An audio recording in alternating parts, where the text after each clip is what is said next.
नमस्कार दोस्तों, कैसे हैं आप लोग।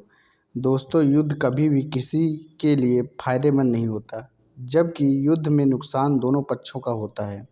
कुछ ऐसा ही भयानक मंजर वर्ल्ड वॉर 2 के दौरान हुआ था, जब अमेरिका ने जापान के 2 शहर हिरोशिमा एंड नागासाकी को पहला शिकार बनाया था।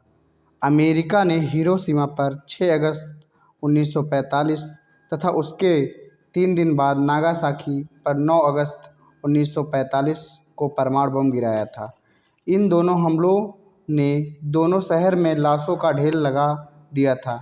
इस हमलों में दोनों शहरों के लाखों लोग मारे गए थे। हम आपको बताते हैं कि आखिर क्या वजह थी कि अमेरिका को इतने कठोर कदम उठाने पड़े।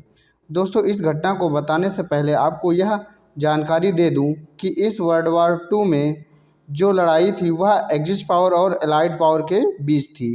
दोस्तों, एक्सिस पावर में जर्मनी, इटली, जापान, हंगरी जैसे तरह के बहुत सारे देश थे, जबकि एलाइड पावर के पास यूएस, ब्रिटेन, कनाडा, फ्रांस के जैसे कई देश शामिल थे।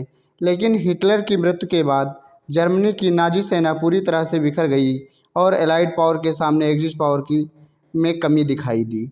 हालांकि अभी भी एक्सिस पावर के पास जापान जैसी मजबूत देश मौजूद थे, लेकिन समय बीतने के साथ साथ जापान की शक्तियां भी कम होती जा रही थी। एक समय हार के कगार पर था जापान।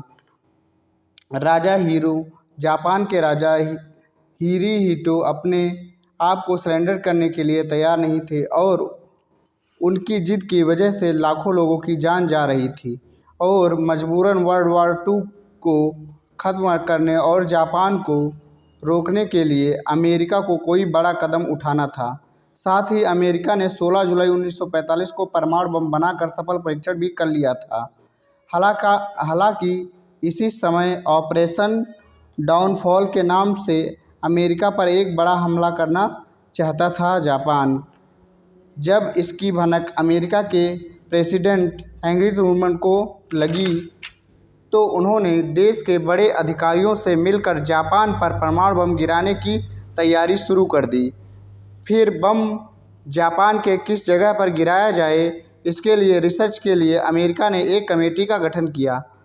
फिर इस कमेटी के लोगों ने जापान के अलग अलग शहरों की जानकारी जुटाने के बाद अपना पहला टारगेट हिरोशिमा को चुना।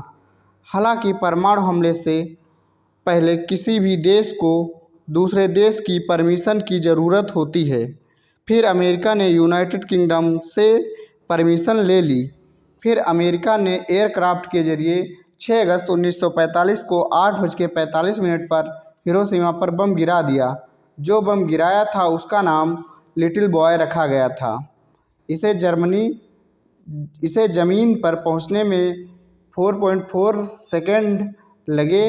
ज़मीन पर पहुंचते ही ऐसी तबाही हुई जिसे कोई देख भी ना सका।